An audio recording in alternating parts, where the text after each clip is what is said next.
What's good? What's good, everybody? Welcome back to another episode of The Urban Platform Speaks.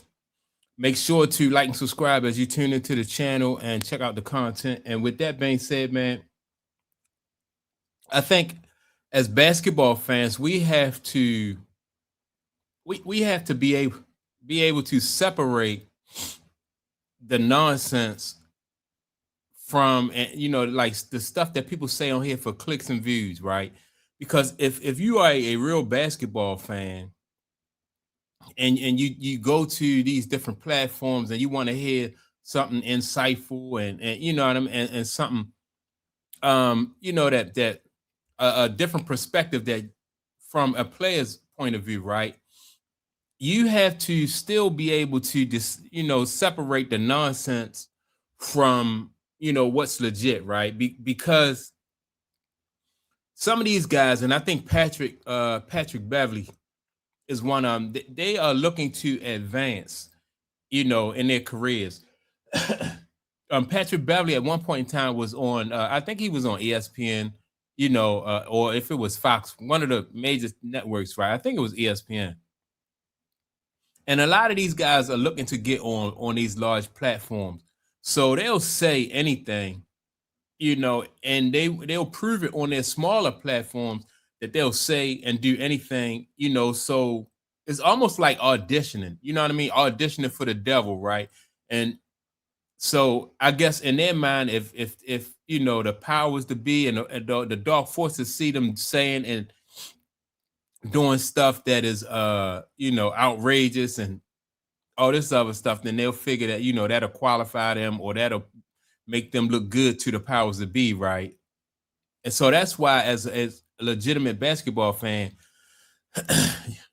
you got to really, you got to be able to separate the nonsense from, like I said, what's legit. So now, with that being said, Patrick Beverly on his platform said that he would take Ja Morant over John Stockton. Now, basketball, like some things in basketball have not changed. Um, as a point guard, you still want your point guard to be a leader, someone who can distribute the ball, someone who can just who is like a bridge between the coach and the rest and the players on the floor. So I don't care what era you play in, that's important, right? Not how high you jump, not how fast you run, not if your ball handling skills, that's cool, that's good, you know what I mean, but that's not like all the skills and attributes that John Stockton brought to the table back in the 90s are what, like, that would make an excellent point guard today. And so for Patrick Beverly to say that he would take Ja Morant, and I'm gonna play the audio, for him to say he would take Ja Morant over John Stockton as a point guard in any era, like the attributes, like I said, what he bring to the table. Let me, I can't. Let me just shout out to what's the guy from the basketball show. He's the one. He's gonna. I'm really reacting to what he had to say about it too. Who you picking or who's better and who you choosing? These 2 point guards. Old school John Stockton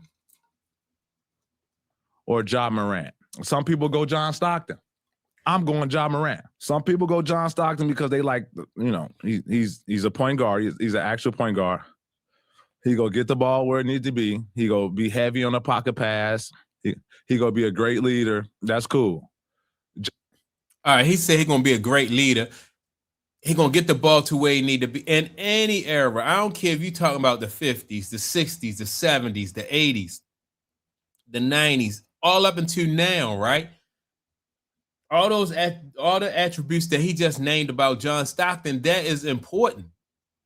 That's what championship, that's what leadership is all about. So, and that's how like I said, like this guy, Patrick Beverly, will say anything in order to make himself somebody who is a candidate to move up, you know, in the ranks for the right people. Ja Morant is running circles around John Stockton ass. Straight up. John Stockton. All right. So he said that Ja Morant will run circles around him. Now, Ja Morant played against Isaiah Thomas. I remember he played against Terry Porter. Kevin, what's the other guy? What's Kevin last name? Damn, I forgot his last name. But he played for the Phoenix Suns. Got that dunk on Hakeem Olajuwon that time. Kevin Johnson. There was some tough point guards in the league. Magic Johnson, I can't even forget about Magic Johnson. Man, it was just some tough point guards in the league. Some of the best point guards. You know, he also played against Tim Hardaway Sr. You know, I don't know, man, what this guy is talking about. But let's hear what the guy from the basketball show had to say about it. Played against some of the most athletic NBA players in his day, which would be very athletic even in today's NBA, and didn't have that much of an issue. You're saying that people would pick John Stockton because he's a great leader, for example. Isn't that the point of having a point guard, a great point guard on your team? I thought so. Let's keep listening. He gonna be jumping over John Stockton ass. Yeah, I'm only talking about that John Stockton. I don't know no new John Stockton who doesn't lift weights, and I don't want to put the past with the present, and you can't compare. Yeah, we can do it.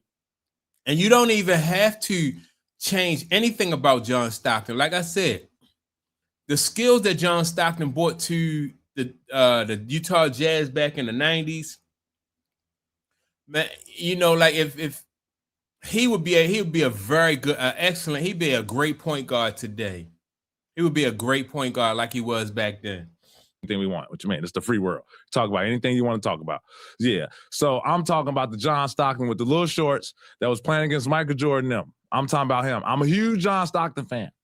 Huge. He played against the greatest ever. He did compete. I'm not taking that away from him. I'm taking it as a better player. You taking John? Okay. A lot of people take John Stockton. I'm taking Ja Morant. I'm taking 12. Regardless of what he got going off the court, I'm taking Ja Morant. So that matters too, right? Because all of this stuff matters, and that's why I say, like, this guy, his judgment, you know, his judgment is off. Like, what you do off the court as a representative of the NBA, that matters too. You know, he really can't say anything bad about John Stockton. He mentioned the shorts that they used to wear back in the day. But other than that, man, you know, this guy, Ja Morant, has issues off the court. He's not somebody who is a bridge between the coach and his teammates. He's immature. He is not the guy who gets people, and you know what I mean? He's not going to set your offense or run the offense or anything like that.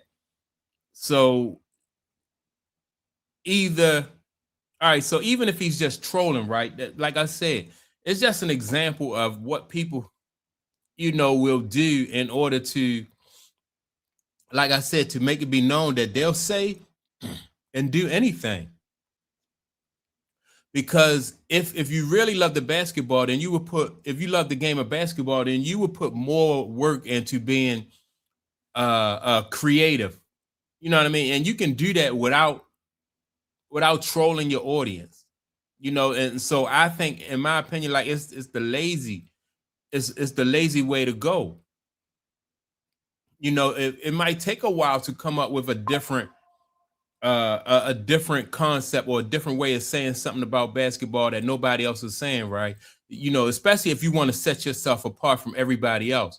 But just to say something outrageous like this, man, like I said, it just makes me think that he's auditioning for, you know, because it don't make any sense. It really don't. You know, you got to be able to come up with a way to set yourself apart without selling your soul, or without just really just tearing down the game of basketball. How can you promote the things that Ja Morant did on the court and say, I'm going to take Ja Morant. I'm going to take Ja Morant over John Stockton. You know, any GM that ever did something like that, would take, who take Ja Morant over John Stockton, knowing what both of those guys bring to the table, that guy would he would definitely get fired. He would get fired in a heartbeat. It's just crazy. Ja Morant this past it was hard for. Is he even on a team yet? I think he is on a team now, but for a while, it wasn't even no market for Ja Morant. So that's my take on it, man. Like I said, when these guys start to come up with these lazy quotes or sayings and stuff like that, man, it just makes me think that these guys are auditioning to be next in line to sell their souls. So that's my take. Make sure to like and subscribe to the channel. Also, don't forget to leave a comment. And with that being said, I'm going to check you all out in the next video. Peace.